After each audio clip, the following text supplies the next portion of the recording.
Hello বন্ধুরা, সবাইকে বৃষ্টি ভেজা শুভ সকালের শুভেচ্ছা জানাই। আমাদের এখানে প্রচণ্ড রাতভর বৃষ্টি হয়েছে। তোমাদের ওখানে কি বৃষ্টি হয়েছে?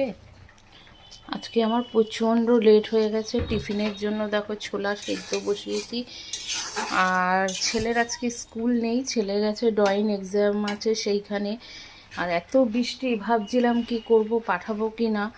এইবার এই ছোলাটা এখানে সেদ্ধ করে নিয়েছি। আলু দুটো আমি একটু মাইক্রো ওভেনের মধ্যে দিয়ে সেদ্ধ করে নেব, দেরি হয়ে গেছে।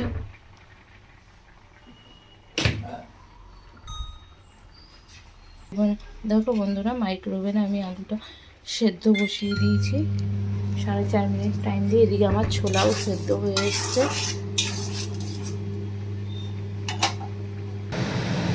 দেখো বন্ধুরা, আমার কড়াইয়ে তেল গরম হয়ে গেছে। এদিকে আমার মাইক্রো ওভেনে আলুও সেদ্ধ হয়ে গেছে। ওভেনটা এবার আমি বন্ধ করে নেব, আলুগুলোকে বের করে নেব।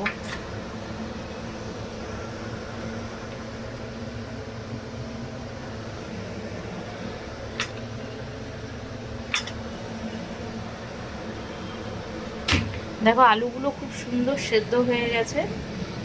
এবার বাটিতে আমি চিলি ফ্লেক্স কেটে রেখেছি, এই চিলি ফ্লেক্সগুলো এই তেলের মধ্যে দিয়ে দেবো।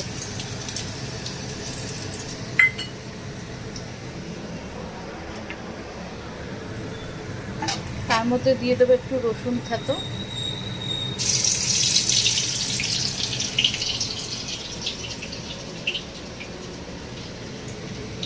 রসুনটা থেকে যখন একটু হালকা গন্ধ ছাড়বে তখন আমি এই পেঁয়াজ কুচিগুলো এর মধ্যে দিয়ে দেবো। সকালের টিফিনটা বড্ড ঝামেলার জিনিস, কি দিয়ে দেবো তাও আমার দেরি হয়ে গেছে, দিতে পারলাম না। দেখো বন্ধুরা, আমি মাইক্রো ওভেনে আলুটা সেদ্ধ করে নিয়েছি। খুব সুন্দর আলু সেদ্ধ হয় জল ছাড়া। চোকলাটা ছাড়িয়ে এখানে রেখেছি, আর এখানে ছোলা সেদ্ধটা জলটা ছেঁকে এখানে রেখেছি।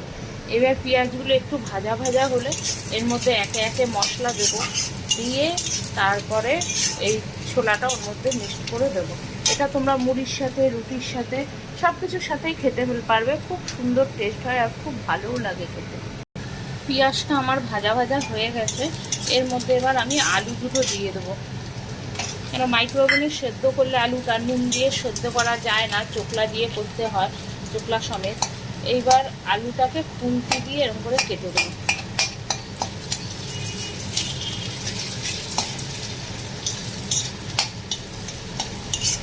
এবার আমার ফোনটা রেখে তো মশলা দিতে হবে, তাই আমি মুখেই বলে দিচ্ছি আমি এতে কী কী মশলা এখন দেবো। এর মধ্যে আমি দেবো নুন, হলুদ, তারপরে লঙ্কার গুঁড়ো, জিরের গুঁড়ো, ধনের গুঁড়ো দিয়ে ভালো করে মিক্সড করবো। আমার ছেলে এইসব খাবার একদমই পছন্দ করে না, তাই একটু এটা ঝাল ঝাল বানাবো। ও আর একটা কথা অতি অবশ্যই, তোমরা যদি মিষ্টি পছন্দ করো অল্প পরিমাণে মিষ্টি দিতে পারো, আর যারা না পছন্দ করে মিষ্টিটাকে স্কিপ করে যাবে। আর এর মধ্যে একটুখানি আলুর দম মশলা অতি অবশ্যই দেবে, তাহলে পুরো রান্নার স্বাদটাই চেঞ্জ হয়ে যাবে। দেখো বন্ধুরা, আমার রান্না থেকে কেমন সুন্দর তেল ছেড়ে দিয়েছে, কালারটাও কত ভালো এসছে।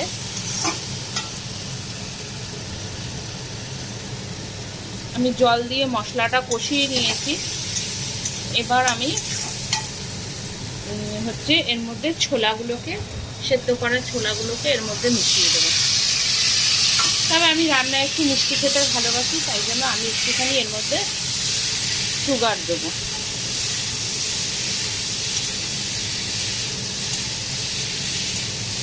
তাও আজকে আমার রান্না অনেকটা দেরি হয়ে গেল, সেই জন্য আমার হাজব্যান্ডকে আর দিতে পারলাম না।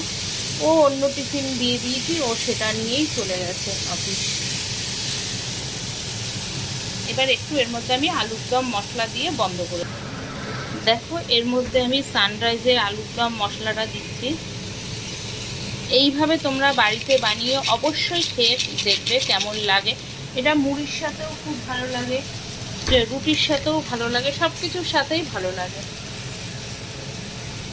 হালকা একটু জল দিয়ে দেবো। ও আর এর মধ্যে একটু আমি ধনে পাতা দেবো, রান্নাটা শেষ হওয়ার আগে, তখন আমি তার মধ্যে একটু ধনে পাতা দিয়ে দেবো।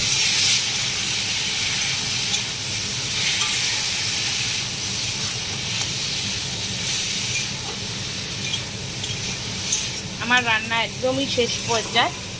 ওকে বন্ধুরা, টাটা বাই বাই। ধনেপাতাটা এখন কুচিয়ে আমি এর মধ্যে দিয়ে দেবো।